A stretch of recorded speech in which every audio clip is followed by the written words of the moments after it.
So today we're talking to Gerry Cullen of the Royal Showband in Waterford, and we're so delighted to have you here at Tulmar's pub today to chat to you. You played the piano in what was one of the biggest show bands in the world in the 1960s and 70s, and you've partied with so many famous people, Sinatra, you've met two presidents, you've kept JFK waiting, I hear. Not many people today can say that from Waterford, so would you like to tell us a bit about how it all began, Gerry? Well, we started off really as a small band in Waterford. There was three of us from Ferrybank in the one area. Okay. And other members then joined the band, and we were just playing small little gigs around the place as a small little band. And a guy came, we were rehearsing one night, and there was a guy came down called TJ Byrne. He was our manager, ended up our manager. Yeah. And he was trying to sell a guitar to the guitar player, which he successfully did. Okay. And then he said, could I manage you? I think you have some. And he took us over, and we started playing then around Carlow, Kilkenny, Wexford. In other words, we were branching out a bit. Yeah. And we used to go away in a taxi from Waterford. Okay. There was drums around the top of the taxi and a big double bass. You know, this was before the electric bass came in. Tom had a double bass, so we had double bass, drums, and we all crushed into this taxi. And we'd go and we'd play from 9 o'clock in the morning, or 9 o'clock at night, until 3 o'clock in the morning, non-stop. Wow. No break, nothing. And what age were you then? Oh, we were only about 19, Okay. 20. And we eventually said, look, this is ridiculous. We all had jobs. I worked in the sports shop on the quay. Yeah. And my wages at that time, I was working 6 days a week, was 7 and 6 pence. Make that up. It's a couple of cents. Right, gosh. And I was making £5 in the band. Okay, wow. So you make that out, and we said, oh, here, come on, we'll go professional, there's money in it. And we did.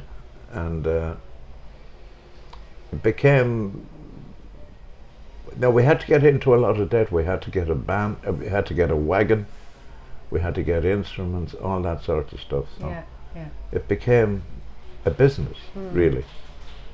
And then we went on the road, and all of a sudden we got very successful. And we drew big crowds in Ireland. And then we went to England, Scotland, Wales, in Lent, because all the ballrooms closed down in Lent in Ireland. Okay. The Catholic religion said no, you can't dance now, that's too much. And so they closed us down, and we had to go to England. And we eventually started playing for the Mecca group. They had a ballroom in every city in England. Okay. And we got a deal with them, and we toured England, Scotland and Wales for them. And we won a thing called the Carl Allen Award, which was a big award. It went out live on the BBC. Princess Margaret was at the same show. That was pretty amazing, wasn't it? And we were on with Akerbilk, and the Beatles won it that night, but the Beatles weren't there, they were in America, but the manager, I can't think of his name now, but he took the award. That was a fantastic night. Can imagine, yeah. And it blew us up completely. Then we went to America on a tour of the Irish clubs, in Boston, New York, Philadelphia, San Francisco, Los Angeles, all those areas. Yeah. And they were successful. There was an agent came to see us from Las Vegas, and we got a contract for 5 years to play in Las Vegas. So I lived in Las Vegas for 5 years, 6 months over there, 6 months back here. Gosh, that's unreal. Back on the road. That's unreal. Yeah, That must have been mind blowing. I mean, to get that contract. And yeah. But I always remember there was one when we went to one trip in America, and I can still see it. We had a week free, and the agent the guy that brought us over was actually from Kerry, Bill Fuller, Okay. and he had a home in Nassau in the Bahamas. Oh wow. So we went to stay in the Bahamas for a week in his house. Gosh. But in the meantime, Russia and America decided they'd have a fight, Okay. and that was the time John F.K. told Khrushchev, take them missiles out of Cuba. Right. And we saw the missiles going up No way. and the American Navy coming the other way. Oh my God. And then we got a phone call from Fuller to say, I think you should go over to Miami because we think there's going to be a little bit of trouble. It was World War III, Gee. you know, and but he was that type of character, like, Yeah. you know. Yeah. But I actually saw it, we all saw it. And when we got off the plane, we went, found the house and whatever.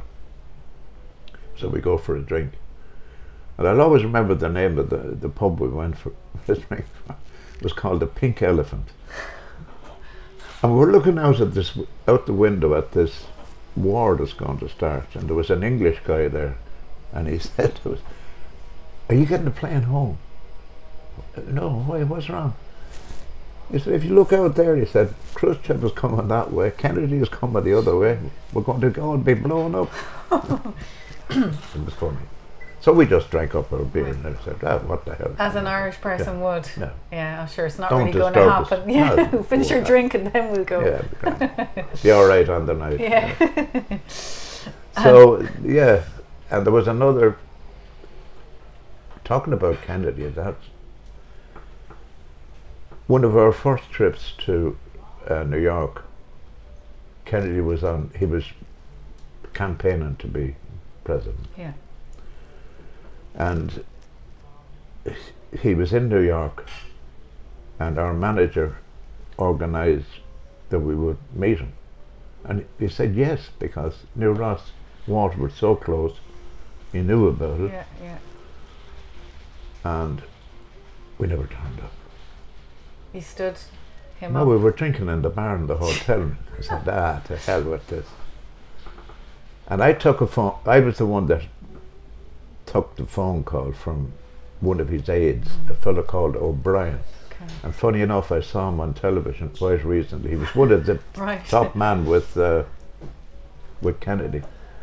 And he said, do you realise that you've kept the future president of the United States waiting for you for 20 minutes and you don't show up?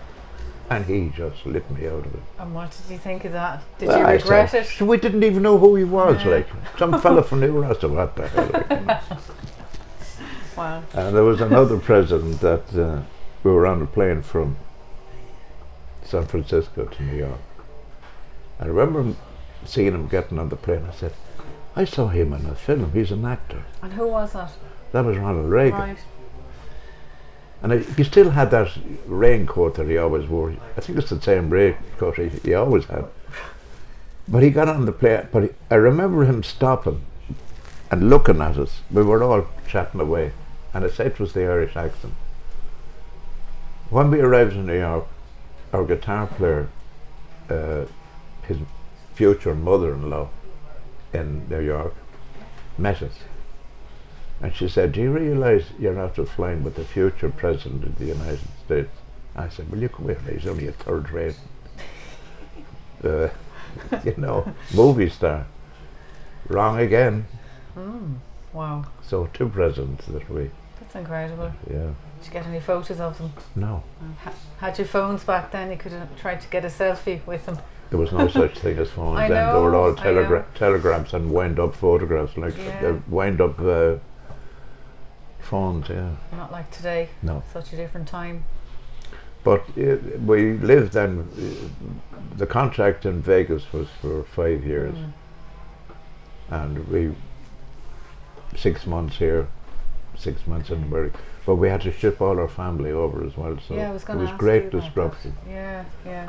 And our kids went to school over there, and they were way behind what they were learning here, you know. Okay. Yeah. But that was it. And we met a lot of stars, if you want to call them. And you know, the bigger the star they were, the nicest they were. But Really? yeah, the ones that were coming up were kind of, oh, go away and leave us alone. But yeah, Elvis came into our show. Did you get any photos with him? Yeah, we had. Well, Brendan Boyer had a photograph taken with saw him that in on Los the back Angeles. of the Yeah, LP, that's actually, right. yeah. He was making a movie at that time. Yeah. Okay. But this is before we met him in Vegas, and he was. It's incredible. He was a wonderful, wonderful fellow. I met him at 4 o'clock in the Stardust Hotel in the afternoon. And the guys, we became really vegans, if you want. And they used to call us Irish, you know. Hey, Irish, you know. Not our first name. Hey, Irish, come here. And there was a barman.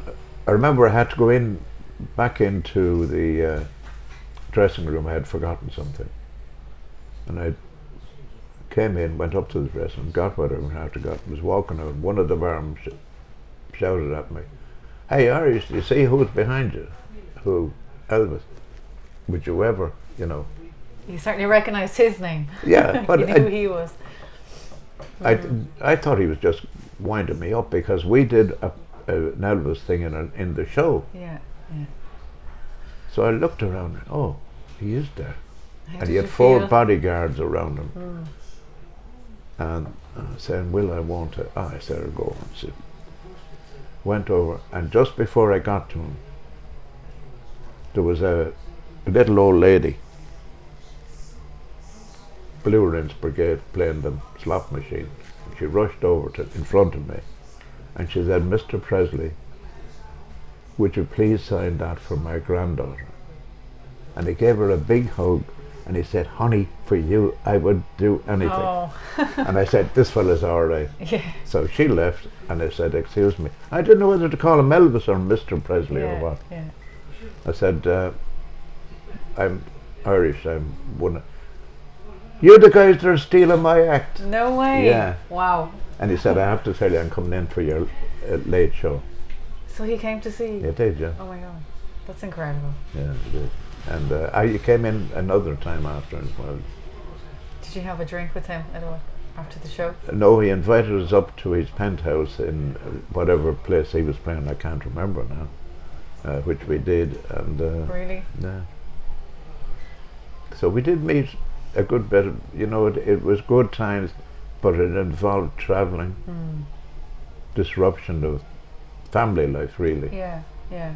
And Yeah, I was going to ask you, I mean, you're after telling some of your most memorable moments and famous celebrities you met, but like, what was life like being on the road? So, well, in Ireland it was rough. When we started first, I mean, there was no motorways. I mean, it took you 5 hours to go to Dublin, because you had to go through Mullinavat. you did? Yeah, your place. And that took you nearly a half an hour to get there.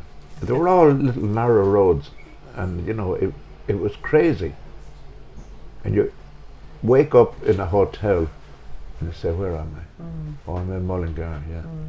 And you know, you just didn't know where you were. And we were on the road 6 days a week, which is a lot. Yeah. You know. A lot of travel and disruption. Disruption, yeah. And when we went to America, then we used to stay in the same, I think it was called Howard Johnson's, and they were all built the same. Yeah. So you wake up, a chain. same thing. Yeah. Jesus, where am I? With different places. Yeah. Different place, but same room, really. Yeah, can be a bit confusing, I Oh, suppose. very confusing, yeah. But you were having a ball anyway. by the sounds of things. Yes, I mean, earlier on we did enjoy it, but at the hard, end, of we course. worked very hard. But at the end, it became very, very monotonous. Okay. There were 7 of you in the band. Is that 7, right? And how did you all get on? We got on famously at the start. It didn't end up that way, Okay. but as I said, three of us were from Ferrybank: Charlie, Michael, and myself. And we didn't have Brendan Byer. We brought him in as a trombone player, Okay. and then he started fronting a little bit. And yeah. You played the piano. yeah, I Okay. played the piano, and my good friend Eddie Sullivan was a trumpet player. Probably one of the best showband trumpet players. He had a distinctive sound, and you would know it was him was playing. It looked something like Eddie Calvert had a distinctive sound. He had the same. Okay.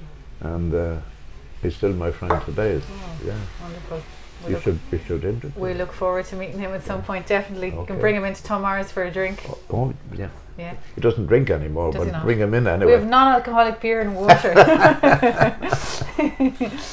Yeah.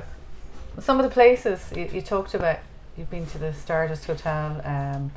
Mecca had a lot of places Yeah. all over. All over, yeah. Some of the most famous places that you performed. Well, Carnegie Hall was one. The Royal Albert Hall we played in. And in Liverpool, it was the Liverpool Empire we played with the Beatles. Okay. Or the Beatles played with us. Okay. I always love to say that. Yeah. And the funny thing with the Beatles, you know, I heard some of the early material before it was ever recorded, and you could see then, you could hear then, Jesus, you know, this is new. This is something new happening. Sound. Yeah, this is the new sound, and they had it, you know. And what did they think of you? I'd say they Just to thought hear we you were practice. just Irish fellas, come on. But when we finished, I used to drive the wagon, and we were after buying a big Mercedes wagon,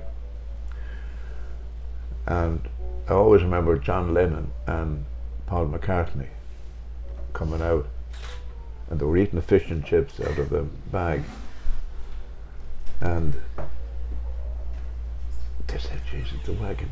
All they were interested was in the wagon, because I think they had a little Ford Transit that they were all crammed into. And I told them then we were going to America the following week. What? And they were amazed at us. Yeah. Because I'd say they couldn't figure out what the hell we were doing. We were only doing cover versions of other people's songs. Okay. So they were jealous. The Beatles were jealous of the Royal Well, Showband. I wouldn't say jealous. They were saying, what are we doing wrong? Yeah. But then they made their first record, and the rest is history. Yeah. Yeah. Now, if I met Paul McCartney now, I don't think he would have remembered that. Do you think? You never know. You get on to him, Ciara, and ask him, will I you? will, of course. Sure, I have his personal email on my phone. There you go. So you're from Waterford. How does it compare with all the places you've been now and lived? You know, Well, what you do know, you love about Waterford? Well, of course, it's where I was born. Yeah. I have a lot of memories. I remember, for instance, I was born in Ferrybank. I had to walk to school, right, all over the old bridge. Okay. You don't remember the old bridge? I don't remember the old bridge. You just no. go up and down in the middle like that. And I used to walk down the quays and look at ships. I always thought I would go to sea as a Did you? sailor or something. I don't know why. But I was always fascinated with these ships on the quay. And I can name some of them: the Great Western, the Rocketbell, the Arklow. And they went from Waterford to Liverpool. And they used to bring passengers over and back. Yeah. But they also brought cattle. Okay. And going down the quay, you'd have a herd of cattle, guys bringing down the cattle down the quay to load onto the ship, the Great Western. And when she'd pull away, going down the river, and you could see the ship was going like that, Really? the cattle would walk from one side to the other. But you know, things that like now, that yeah. that I always remember. And Yeah. I remember going to the cathedral to mass. That was an occasion. No, I don't go to mass anymore, but that's neither here nor there. But to listen to the choir, they always had a great choir. And the priest would get up on the pulpit and give a sermon. That doesn't happen anymore, And all that type of thing I regret. Okay, you miss. But Waterford, we never forgot we were from Waterford. Anywhere we went, we always wanted to have our name under our name from Waterford. Yeah. We couldn't do it in Las Vegas because they said, well, Waterford, nobody in America would be interested in Waterford. But we said Waterford Crystal, Waterford. Oh yeah. There you go. But then they said no, and they just put direct from Ireland. Okay. That was a bit of a regret. Yeah. But everywhere we went, we always put the name for it. We got a civic reception in 1962, I think, when we won the Carlisle War. The mayor and the council gave us a civic reception. Very nice. And where I can was remember that. In the City Hall. Okay. Yeah. And all your families came. Yeah. That was nice. Yeah. Most of our mothers and fathers were alive, and they were so proud to. That was lovely, wasn't it? Yeah, it was great. Yeah. Yeah. Very good. So we were very proud to be from Waterford. Yeah. And like, would you have a favourite Waterford slang or? Well, I think the blah is the best of the lot. Yeah. Do you eat blahs? I do. I love them actually. What do you like to eat them with? Jam. Jam. Yeah. Oh. Hence, I put on a lot of weight. That's just happiness. That's blah happiness. Well, the blahs make you happy. They actually. do. Yeah. They do. Yeah. Yeah, I remember, as a young man, going up to Ballybricken to a certain baker, because they did fantastic blahs. Did they? I mean, they were doing them all over the place, but I had this thing in my head. They're doing the best blah. Yeah. Do you like yours crusty or soft? Crusty blah. Yeah. Okay, good to know. Do you too? I do actually. I do like the crusty, yeah. Probably not jam in it, but something else. Yeah. All right. Okay. I'll let you wait with that. Will you? And if a celebrity came to Waterford now, what if Elvis came to Waterford now? Where would you bring him? Well, I'd probably bring him to Tom Mars for a drink first. You would? Yeah, for because Guinness. Because it's the only real traditional pub that's left. There's only one other pub that I know like this, and it's in the Thai. Oh. And as you go through a Thai, there's a pub called Morrissey's, and it's something similar to this. Okay. And it's still, they're holding that tradition still. Yeah. So both are the same, really. Okay. So you'd bring him in here. Yeah. I think he'd like it here. And then I bring him down and show him the tower. Not the hotel. The Reginald's the Reginald's Tower. Yeah. And play. Aoife got married here. Yeah. And he said, who the hell is Aoife? Yeah. She married Strongbow. Who the hell is Strongbow? You can tell him a bit about that. Do you think Elvis is dead actually? Is he really dead? Of course he is, yeah. Yeah. Name 3 people, dead or alive, that you'd like to have dinner with. I'll tell you who I'd like to ask to dinner now. It's a film star. Okay. Emma Thompson. Oh, Emma Thompson. Yeah. Why Emma Thompson? Because I think she has a beautiful face, a come-on smile, lovely eyes, and I won't go into the rest. Right. That's good enough for us. And who else would you have? So 2 other people. I think an interesting person, to me anyway, would be David Attenborough. So David Attenborough, yeah. I think you would have a fantastic night talking to him. Definitely. I mean, he's unbelievable at his age, 90, whatever he is, and still making movies, or not, documentaries. Yeah, unbelievable. And the third one, dead. Dead or alive, yeah. Oh, it would have to be my old Blue Eyes, Frank Sinatra. Frank Sinatra. Yeah. Did you ever meet Frank? No, but I've seen him twice Okay. live. Yeah. Okay. Did he see you? No. You never know. I don't think he'd be that interested. You never know. Any jokes to tell us? Yeah, there was a guy went to the optician, and he said, "I think I need glasses." The optician said, "I think you do because you came through the window." Wasn't expected. Boom, boom. You're the first person that actually did tell us a joke, so Really? well done, thank you. If you could do it all over again, would there be anything you'd do differently, Gerry? Not really. Not really. No, I don't think so. I think we would have had a little bit better management, Okay. but that's hindsight. And how do you like to spend your time now, besides coming in for a drink and catching up with your body? Well, I'll tell you, when the band finished, I thought I was finished on the road. But then I ended up being sales and marketing manager for McInerney's. They were builders, Yeah, builder but providers, it was a different division of McInerney. Okay. And I was with them for about 3 or 4. But I was going out. I was working 6 days a week away from home. I was all over the place. Right. And I left them, and then I went to Hospital Enterprises as a sales again, Okay. going in, selling to the And hospital. what years were this? Like, what year did the band finish up? Oh, we finished up. Oh, when did we finish? Early 70s, I think. Okay. Okay. Yeah, this is a problem I have. Dates and things I can't That's okay. remember. A lot too has much. happened.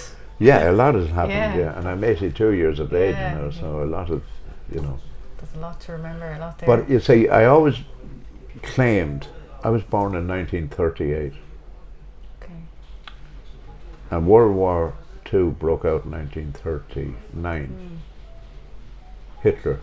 Yeah. I think everybody blamed me that I started World War III. I don't know. But yeah, it's now I'm well retired. Little bit, I suffer a little bit from arthritis, rheumatoid arthritis. Some days I'm in pain, other days I'm not. Today I'm great. You're in great form. When I today. see a beautiful woman like you, then you say you makes my day. Does it? Yeah, why not? Even at 82, I can look at a lovely face. Come on. So, what does a typical day look like now in Gerry Cullen land? You Well, like to come in for your drink in here? I do, and- yeah. I come in maybe once or twice a week to Mars, and lovely people Of course. and lovely customers, Yeah, yeah. and Enjoy that. I'm in a retirement home now, Yes. so I don't have to do anything. I have about 30 women looking after me, which is great. That sounds amazing. Yeah. That sounds perfect. And when you get to my age, you end up with 30 women. It's not too bad. No, is you it? can't complain. Very nice. And you still listen to music? Oh yeah, very Yeah. much so. Yeah. Yeah. Yeah. What do you listen to now? Well, I would listen to Sinatra.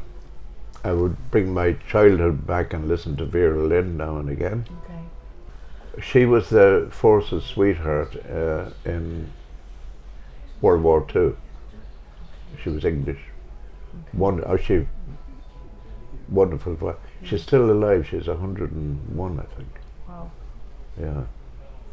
I should have thought bringing her to dinner would have been a Should've, good yeah. idea too. Yeah. But yeah, I listened to her and some good music. Okay. I have a very relaxed life now. Good. I Good. live out in the Holy Ghost on the Cork Road, Okay. and they've done a renovation there, Okay. cost 3 or 4 million, and all the rooms are en suite. It's like staying in a hotel. Good, So all good. my meals are looked after. I have nursing care 24 hours. Anything I want is there. That's great. As I said, 30 will, but I can't. That's Can't great. be too bad, Well, you can it? deserve that anyway. You deserve the best. They'll kill me if they ever see this.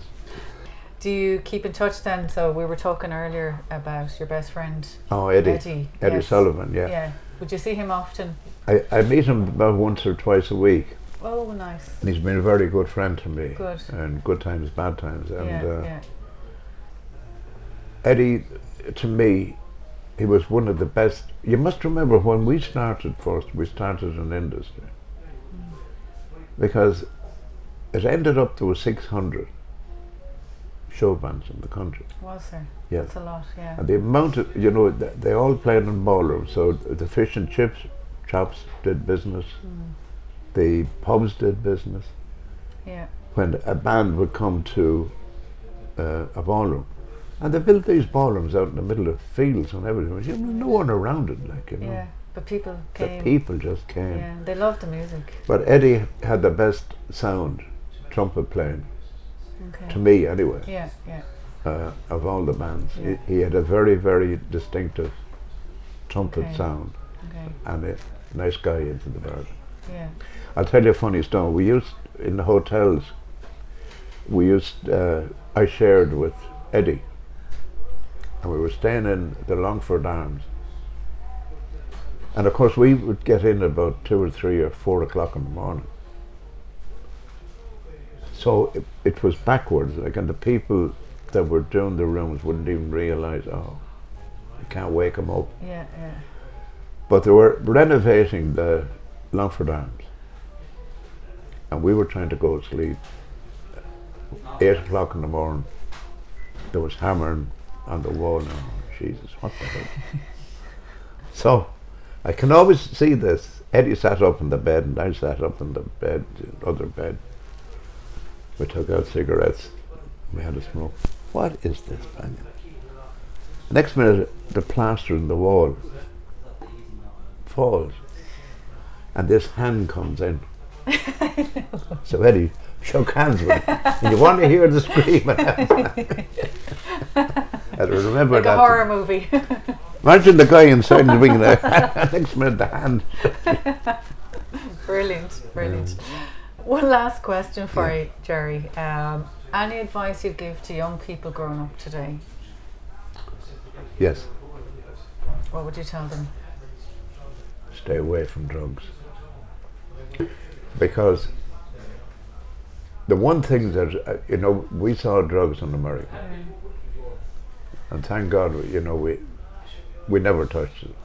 And the music business and all that business we were in, it was rife. Yeah, yeah. I mean, it was offered to us in America.